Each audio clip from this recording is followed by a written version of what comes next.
Hi, my name is Tammy Haney, and I'll be talking to you about inclusion versus mainstreaming. What are these two concepts, and why do they matter? Is one working better than the other for children with special needs? While many people think that these two concepts are relatively the same, they are two very different definable concepts. Inclusion.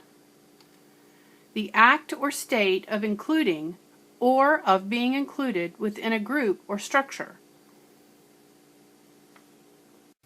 While there is no legal definition for inclusion or inclusive as it pertains to public education, Florida State University gives us a good starting point for this. Inclusive education. It means that students with disabilities are supported in chronologically age-appropriate general education classes in their home schools and receive instruction in accordance with their individualized education plan, or the IEP, within the context of the core curriculum and the general class activities. Inclusion, supporting, valuing, and advocating. So what is inclusion? It is an effort to make sure students with disabilities go to school along with their friends and neighbors while also receiving whatever specially designed instruction and support they need to achieve high standards and succeed as learners. Mainstreaming. To bring into the mainstream. To place a student with special needs into a mainstream classroom. We can also look to Florida State for a good definition on what mainstreaming is. Mainstreaming is the attempt to move students from special education classrooms to regular education classrooms only in situations where they are able to keep up with their typically developing peers without specially designed instruction or support. Integration. Integration allows for part-time inclusion. It allows a student to participate in regular classrooms for part of the instructional day without making them part of the full regular classroom participants. So what is the real difference between mainstreaming and inclusion? The main difference between mainstreaming and inclusion is the level of support and expectations that the student encounters. Students who are mainstreamed need to be able to handle the adjustment to the general education classroom on their own, whereas students in the inclusion setting often have support groups in addition to expectations and assessments that are tailored to their own development.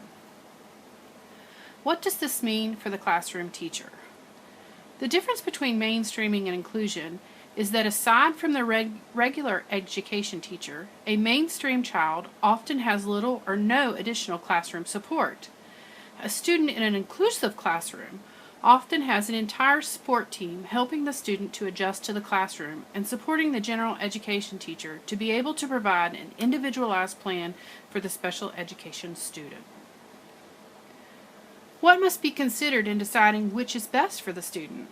Public Law 94-142.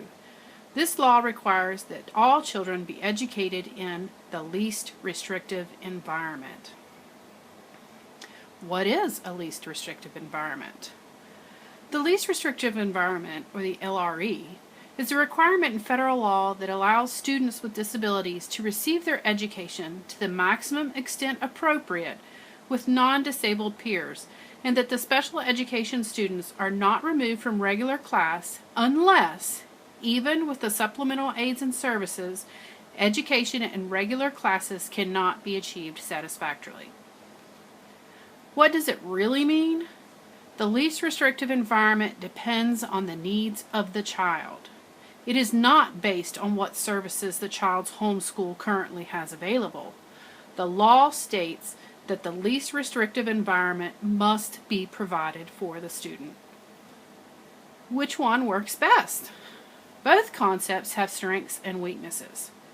Research shows that while inclusion has a high price tag, if it is started at an early age, it can have tremendous benefits for the special education child. So why is this important to me? I have a son who is diagnosed with pervasive developmental disorder, which is in the autism spectrum. My son participated in the West Virginia Birth to 3 program and transitioned at the age of 3 into the public school. This transition was not an easy process for us. We went to his home school to be evaluated because he had to be evaluated to see what services he needed. At his home school, one of the classroom aides said, "We will not tolerate this," because my son was crying. I immediately turned to a representative from the board office and said, "My son will not go to school here." So we chose for him to go to school at Silver Springs. Silver Springs is an incredible school, and it was very hard for us to let him experience that. He went straight into a special education classroom, and he only got pulled out to participate with regular developing peers for PE, recess, lunch, and music. That was for his first year. His second year at Silver Springs, he did get pulled out to participate with the regular classroom for the majority of the day, and only had special education services for one-on-one direction for things like learning how to write his name, counting, things of that nature. This is his third year at Silver Springs Pre-K, and he is in a regular education classroom.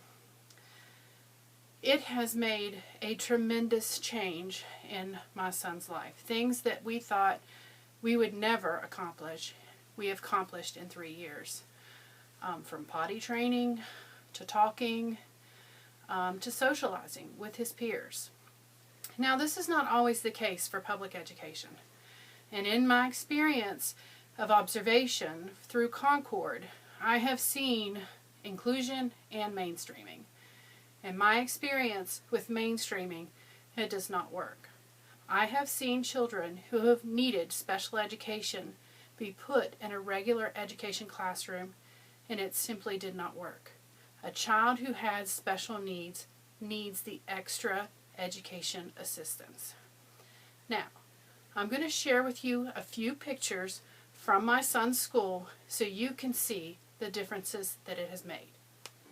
This first picture is of Lucas participating in a program at his school. These are his classmates and his teachers. The second picture is at Fun Day. Lucas participating in an activity that he would not normally do outside of his classroom. This is a picture of Lucas throwing a sponge at his principal. This is on Fun Day as well, and he is actively involved in the children's education. This is a picture of Lucas and Miss Lulu. She's encouraging him to eat foods. Lucas is a very picky eater, and she's done a great job. This is Lucas's first day of riding the school bus. Not only was it hard for him, it was hard for us. And this is my Lucas today.